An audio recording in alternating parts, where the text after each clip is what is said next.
La soberanía es fundamental para esto, pero la amenaza es muy fuerte, y sobre todo en términos políticos. Nosotros estamos en un proceso de desregulación jurídica de derechos ambientales y sociales. Estamos en un proceso de retroceso. Nosotros retrocedimos ahora unos 50 años atrás en el Paraguay, pero que no es un proceso aislado. También hay que tener en cuenta eso. Esta es una situación mundial en donde realmente hay un momento en que hay una degradación de derechos ambientales. Curiosamente, al mismo tiempo que hay un mayor nivel de conciencia colectiva respecto de lo ambiental en la población mundial. Igual pasa acá. Pero sin embargo, sagazmente, y eso hay que entenderlo de esta manera, los que acceden a los cargos políticos por la vía de unas elecciones que son claramente, no diría yo fraudulentas, pero son tendenciosas porque el capital incide en la decisión y en la elección. Estos ven que acceder a cargos políticos es fundamental en este momento para generar una infraestructura jurídica e institucional que desregule derechos, para que este nivel de conciencia en aumento no tenga posibilidades.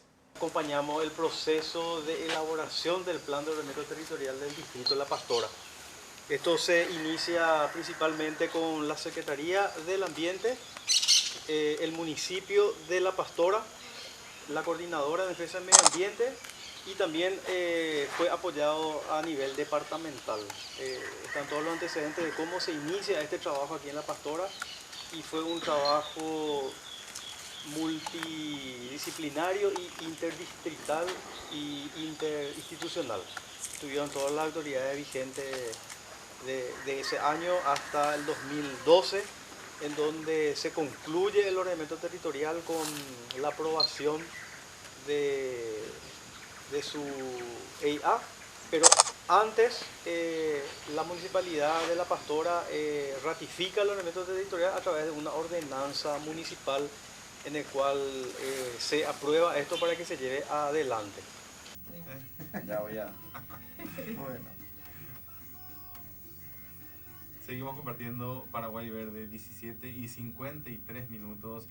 Ya se integraron al panel de Paraguay Verde nuestras invitadas. También está con nosotros Oscar Rivas. De la alimentación de la producción ganadera, no solamente vacas, sino también cerdos y pollos y otro tipo de animales que son criados para faenar, a base de la soja producida principalmente en esta parte del continente. Y ese tiene otro tipo de impactos. Y impactos que también son sentidos allá en Europa. En Holanda no saben qué hacer con la cantidad de abono que produce, la cantidad de vacas que tiene. Somos el país que tiene la disponibilidad de producción energética limpia, entre comillas, pero limpia, ¿verdad? La mayor cantidad per cápita del planeta en términos energéticos. Somos el país que tiene un proceso de densidad poblacional que facilita a pensar y que tiene un suficiente territorio para que organizado, ordenado, pudiéramos tener verdaderas iniciativas que hacen al desarrollo sustentable. Y sin embargo, estamos teniendo la desgracia de que en el proceso de toma de decisiones seamos uno de los países que tienen los decisores contundentemente más criminales en términos de la destrucción de ese futuro posible que tiene Paraguay desde el punto de vista de la sustentabilidad.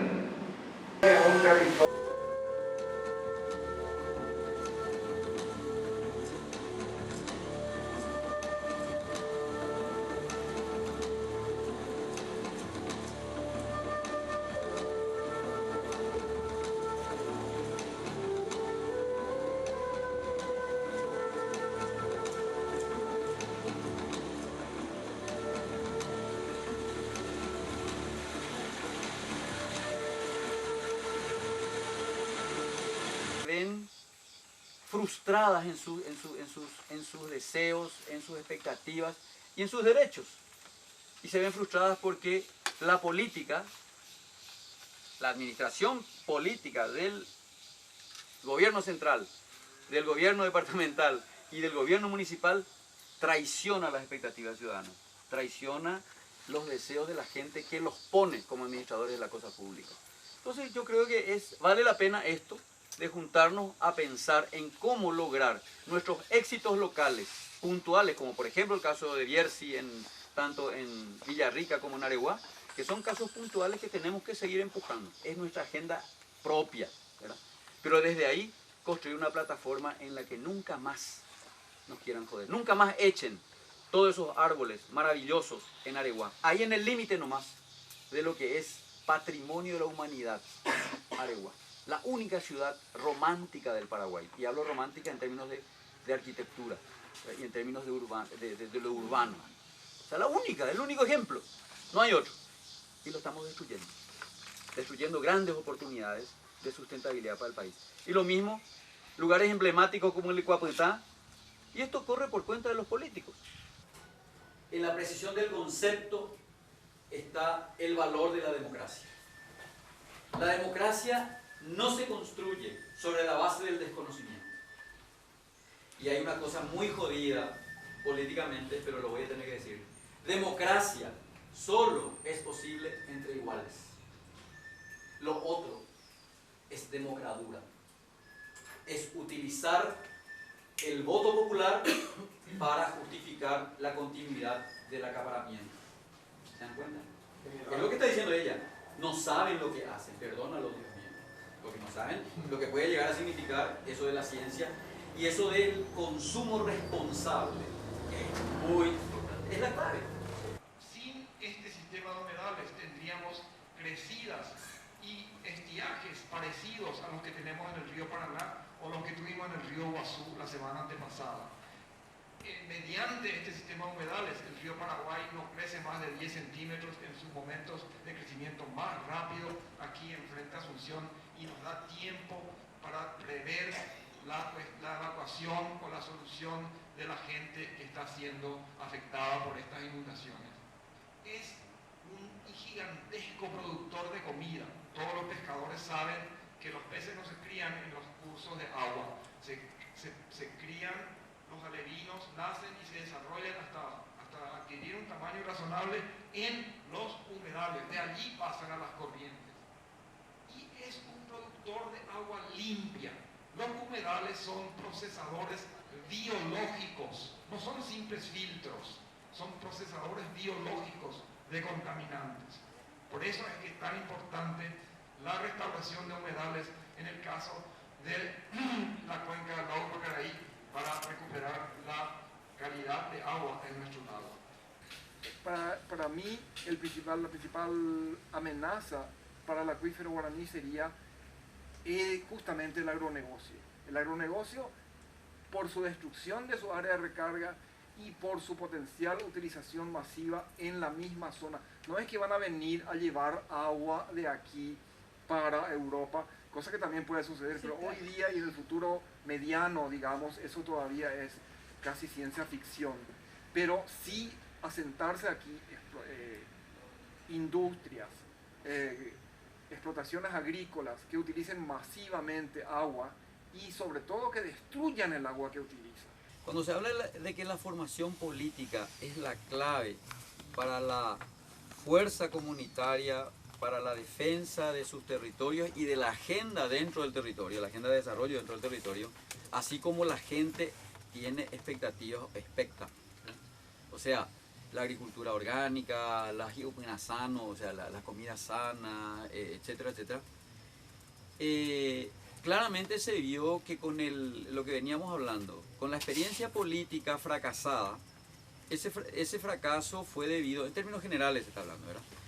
No solamente fue debido a Oscar como ministro, a Lugo como presidente o a quien sea como autoridad, sino también existe una falta de fortaleza política formada en las comunidades que pueda acompañar exigiendo el que no se tuerza el camino que va de la mano de la comunidad.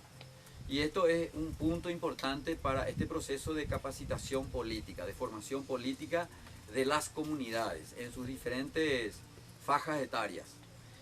De modo que una siguiente experiencia política, como plantea Víctor, ¿verdad?, de las próximas justas políticas, en este caso las municipales, después las nacionales, se puedan tener cuadros formados para los diferentes estamentos, para la gente que va a asumir un cargo público o para la gente que también queda en la comunidad, exigiendo para que esa gente que está en el cargo público pueda derechito ir por el camino correcto, ¿verdad? Y no torcerse por la razón que sea. Nosotros hemos trabajado, y nosotros digo porque hemos sido un grupo de organizaciones de la sociedad civil con grupos de parlamentarios que nos hemos unido a principios de la década de los 2000 para generar la Ley de Recursos Hídricos del Paraguay. Esta Ley de Recursos Hídricos es una de las mejores que hay en el mundo, que tenemos, que fue aprobada en el 2005, o sea, fue un éxito, ¿verdad?, de una gestión conjunta de organizaciones como Sobrevivencia y otros de la sociedad civil con gente del Parlamento de aquel entonces para aprobar esta ley que por un lado determina la relación que existe entre la gestión del territorio y la provisión de agua. Y por otro lado también, y esto fue una cuestión, vamos a decir, una cuestión muy avanzada de nuestra legislación, recién en el año 2010 la Asamblea General de las Naciones Unidas declara el acceso al agua como un derecho humano universal, algo que es absoluto.